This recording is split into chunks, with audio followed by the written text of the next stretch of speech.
আমরা আপনাদের ভাই, আমরা আপনাদের বন্ধু। এই দেশটা ঠিক করতে হইলে প্রশাসনের ভূমিকা গুরুত্বপূর্ণ। যখন কেউ অন্যায় আবদার করবে, আপনার সন্তানদের চেহারাটা মনে রাখবেন, কারণ আজকে যে বাংলাদেশ আপনি রেখে যাবেন, সেই বাংলাদেশটা আপনার সন্তানের জন্য রেখে যাবেন। আজকে যদি ভোটচোরদের কাছে দেশটা রেখে যান, ভোটচোরদেরকে দেশটা তুলে দেন, এই ভোটচোররা আপনার সন্তানদেরকে রাস্তার মধ্যে গুলি করার জন্য আপনাকে এই নির্দেশ দিবে। সিদ্ধান্ত আপনাদের।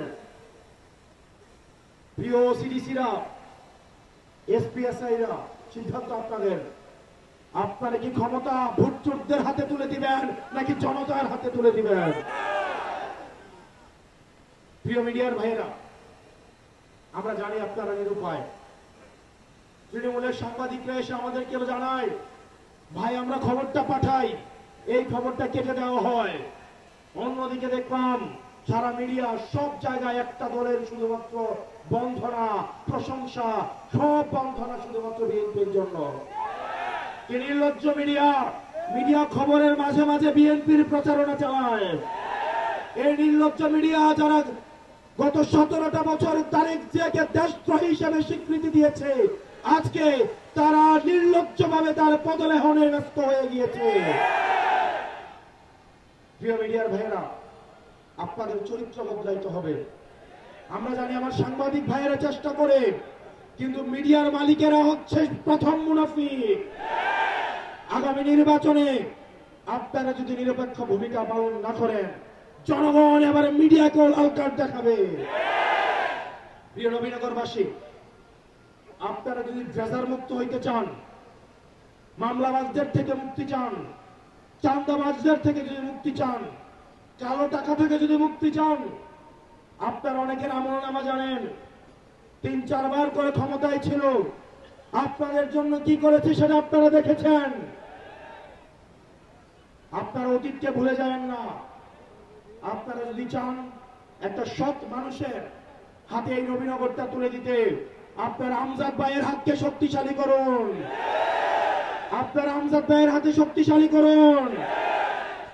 ওনার অর্থ নাই আমার মতো সহায় সম্বলহীন, বংশ পরিচয়হীন, কিন্তু আল্লাহ যাকে উপরে উঠায় সারা পৃথিবীর মানুষ তাকে নিচে নামাতে পারে না। ভাগ্যের কি নির্মম পরিহাস! গত 1.5 বছর আগে কোন এক রোজারিতে আমার ব্যানারটাকে কোপায়া কোপায়া বিএনপির এক নেতা আমার ব্যানারটাকে ছিঁড়েছিল 1.5 বছর আগে। কিচ্ছু বলি নাই, আল্লাহর কাছে বিচার দিছিলাম। গত 1.5 বছর আগে, এই 1.5 বছর পরে আল্লাহর কি বিচার! উনার ব্যানারটা লাগানোর ক্ষমতা পর্যন্ত আল্লাহ ওনাকে দেয় না। প্রিয় নবীনগরবাসী, নবীনগর আপনারা কেমন দেখতে চান? সমৃদ্ধ, উন্নতি এবং প্রগতির পথে যদি নিতে চান, সৎ এবং যোগ্য মানুষের কোনো বিকল্প নাই। সিদ্ধান্ত আপনার নিতে হবে। ভোটের আগের দিন রাতে অ্যাডভান্স টাকা খেয়ে আপনারা কি চাঁদাবাজের হাতে নবীনগর তুলে দিবেন, নাকি নিজের পায়ে হেঁটে গিয়ে আপনারা একটা সৎ মানুষের কাছে তুলে দিবেন? সেটা যদি করতে চান, তাহলে আপনারা এই আমজাদ ভাইয়ের দায়িত্ব নিতে হবে। আপনারা প্রত্যেকজন প্রত্যেক দিন অন্তত 10টা করে ভোট ম্যানেজ করতে হবে। প্রত্যেক বাড়ি বাড়ি যাইতে হবে, ঘরে ঘরে যাইতে হবে। প্রত্যেকটা মা বোনদেরকে বলতে হবে, আমার মা বোনেরা রেডি হয়ে আছে, প্রস্তুত হয়ে আছে রোজা রেখে আমাদেরকে ভোট দেওয়ার জন্য। এবার যারা ভোট কেন্দ্র দখল করতে আসতে চাও, তোমরা তোমাদের মা বোনদের কাছ থেকে, সন্তানের কাছ থেকে দোয়া নিয়ে আসছো, তোমরা আর ফেরত চাইতে পারবে না। সকাল 7:30টায় ভোট দিতে আসবেন। আমরা ফলাফল নিয়ে বাসায় ফিরবো ইনশাআল্লাহ। আপনারা প্রত্যেকেই মনে রাখতে হবে, প্রার্থীর কাছে কিন্তু ভোট নাই। ভোটের জন্য জনগণের কাছে যাইতে হবে আপনাকে। যে অন্য রাজনৈতিক দল করে বিশ্বাস করেন, আল্লাহর উপরে তাওয়াক্কুল করে বলছি, তারা অপেক্ষায় আছে রিকশাতে ভোট দেওয়ার জন্য। তারা হয়তো চাঁদার জন্য, ধান্দার জন্য, এই নির্বাচনে কিছু ইনকামের জন্য তারা হয়তো মিছিল মিটিং গুলাতে যায়, কিন্তু ভোটটা দেখবেন রিকশাতেই দিবে। আপনারা তাদের কাছে তো আমাদের দাওয়াতটা পৌঁছাই দেবেন।